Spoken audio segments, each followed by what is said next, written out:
Much for joining us on Business today. Thank you. All right, now let's get right into the conversation and look at when you speak about e-learning, the whole idea of e-learning. What are we exactly talking about? Okay, for e-learning, we are talking about learning that can be done on the web and with minimalized need for the physical classroom. Mm-hmm. Basically, that's what you'll tell a layman man. Mm-hmm. Yes. Okay. Yeah. And the more advanced e-learning, what does it contain?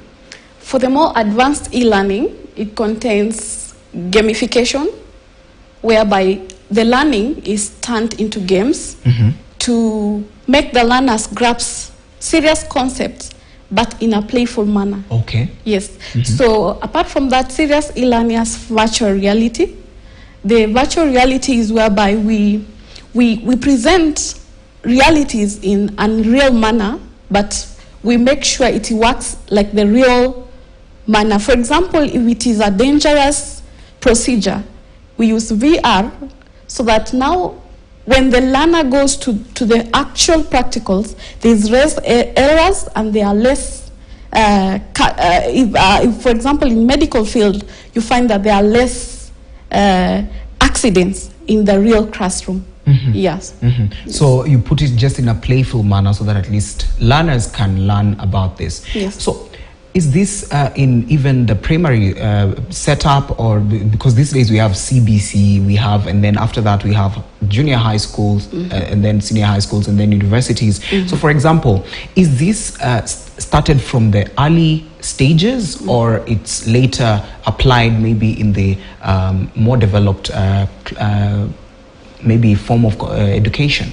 For e-learning should start from the earliest stage possible, because that is the stage where the learner enjoys games the most.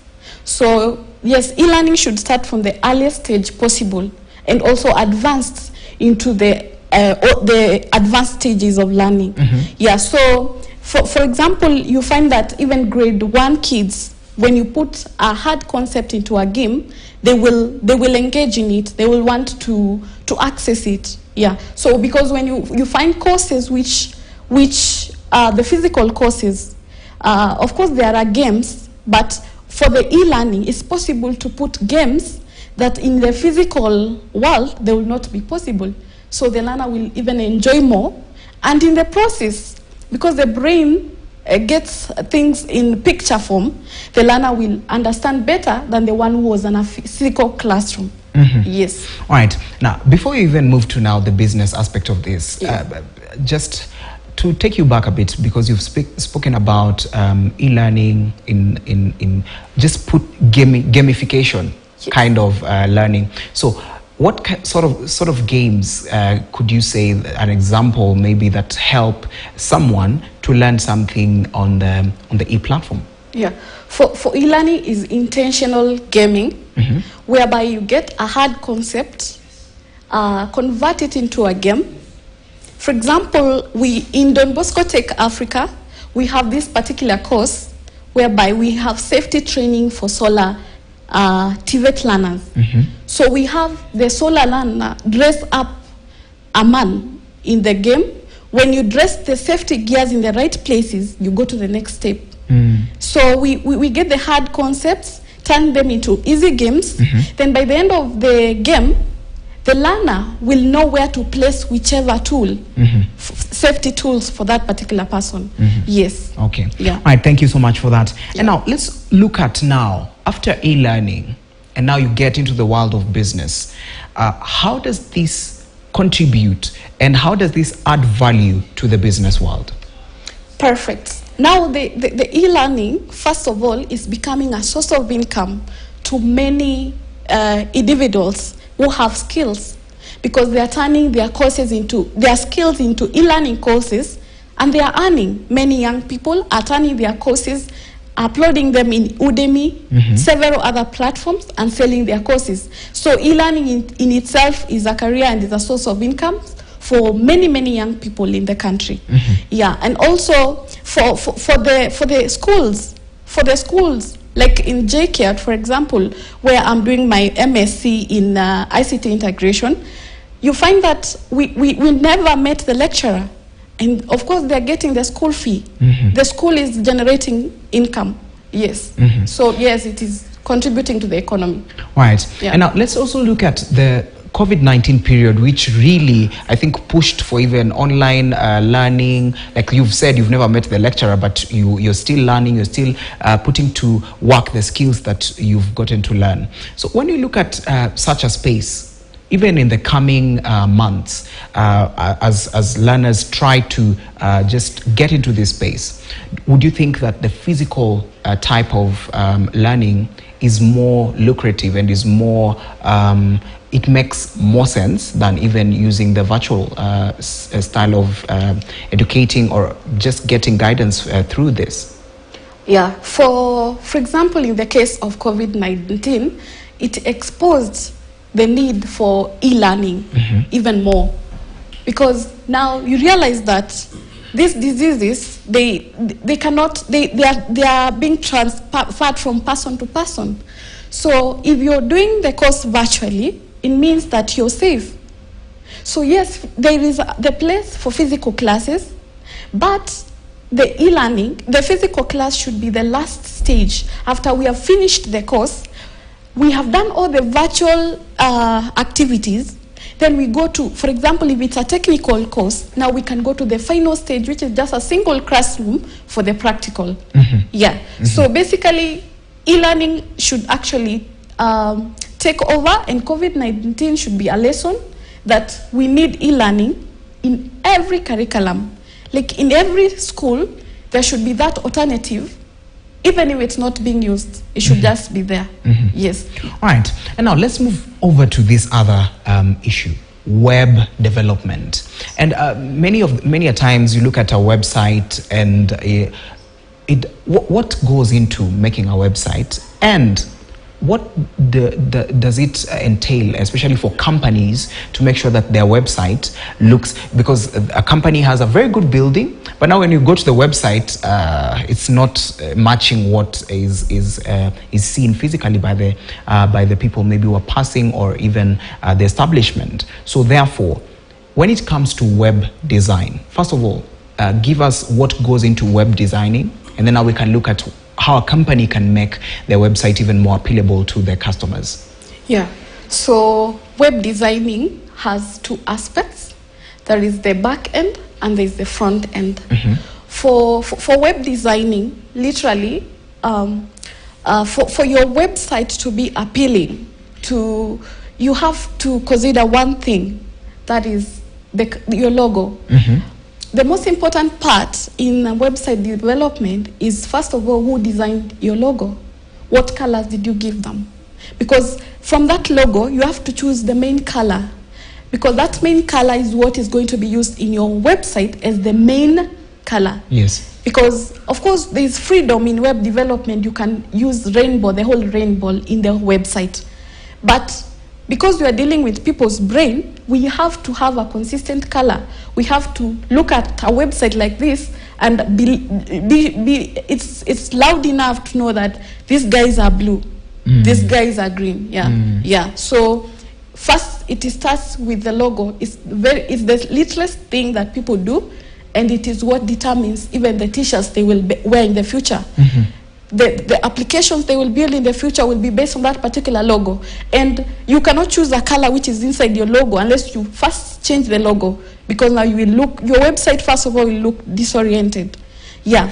And then another thing for web development, front end, you're seeing websites which load really slow.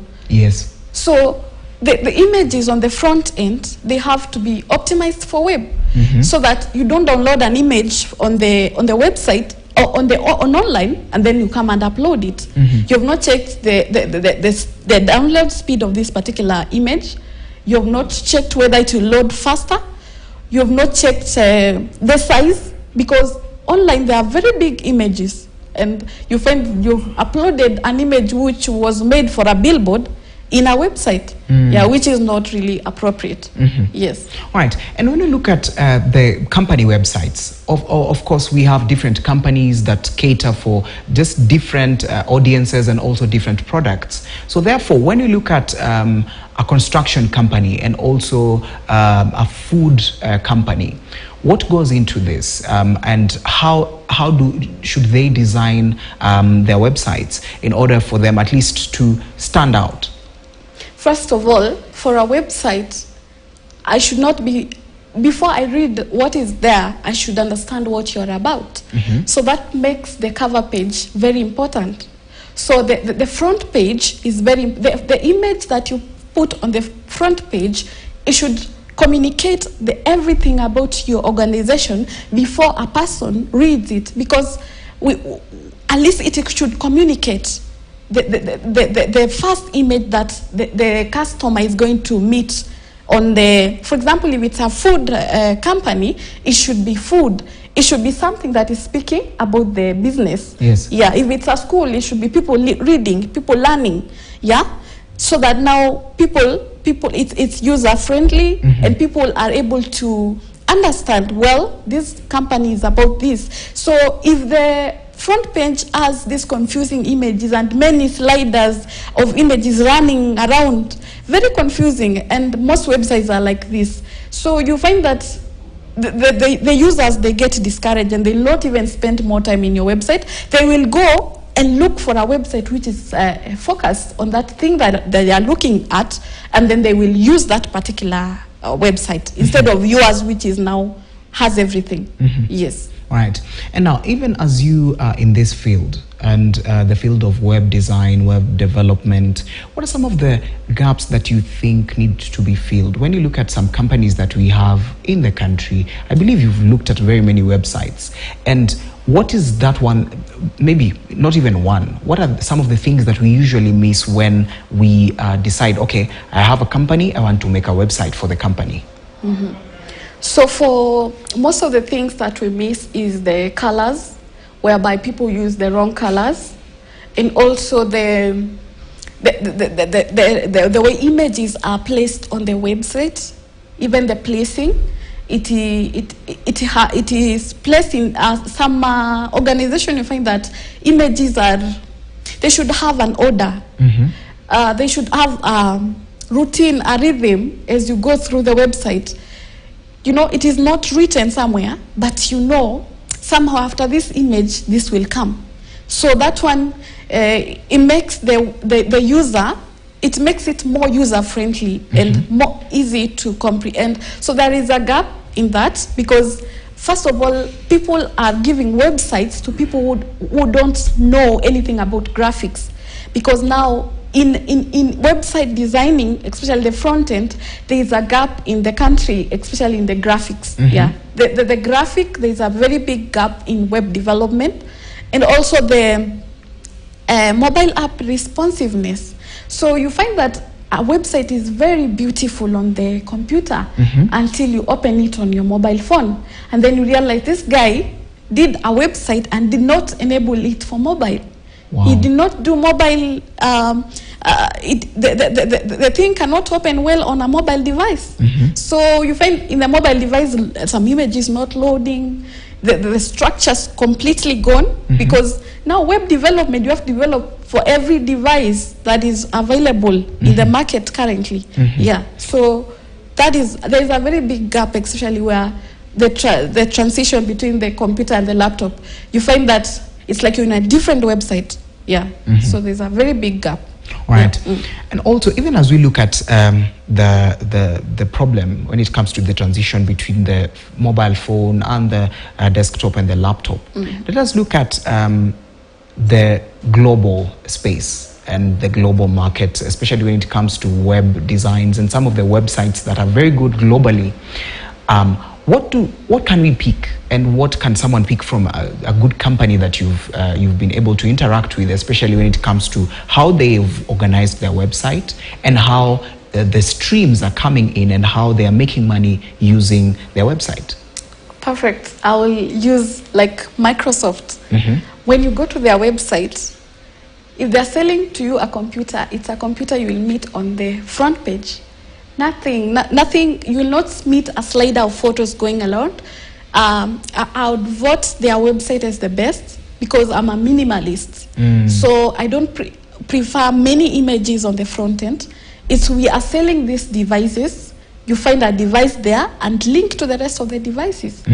Yeah, so I'd vote Microsoft to be the best website I've viewed so far. Yes. Right. Yeah. That's really nice. Okay, now let's, even as we come to a close of this conversation, let us look at the future of web development and also web design. And is it something that someone can do aside just their daily jobs, but now say, okay, I want to take web design as a side thing that I want to do? Would you say that is where we are going to? And if we are going to that space, how is it looking in the next maybe 2 years, 1 year? Because now you've said even young kids are being taught using games. For web development, it's the next big thing. Actually, I feel like, yeah, it can be used as a side hustle. It can also be a main hustle because it pays. And if you don't have an employment also, you cannot sleep angry because now you can look for your own clients. So yes, it can be used, and in the next 2 years, it is going to boom. It's going to expand because now the need for it is increasing. With this e-learning demands, with this new technology, artificial intelligence, it's increasing. Then the demand for web development is increasing. Yeah, so I would encourage even the young people to take it up because it is worth it. Yeah, it is worth it. Okay. Yeah. All right, now we've come to the end of this conversation. Faith Munyalo there giving us her insights on web development and web design, and you've heard from her that your website just needs to be simple. Don't put in a lot of colors there. All right, we've come to the end of this conversation. My name is Kelvin Nyakundi. We've come to the end of this edition of Business Today. Buya KTN is coming up next. Stick around.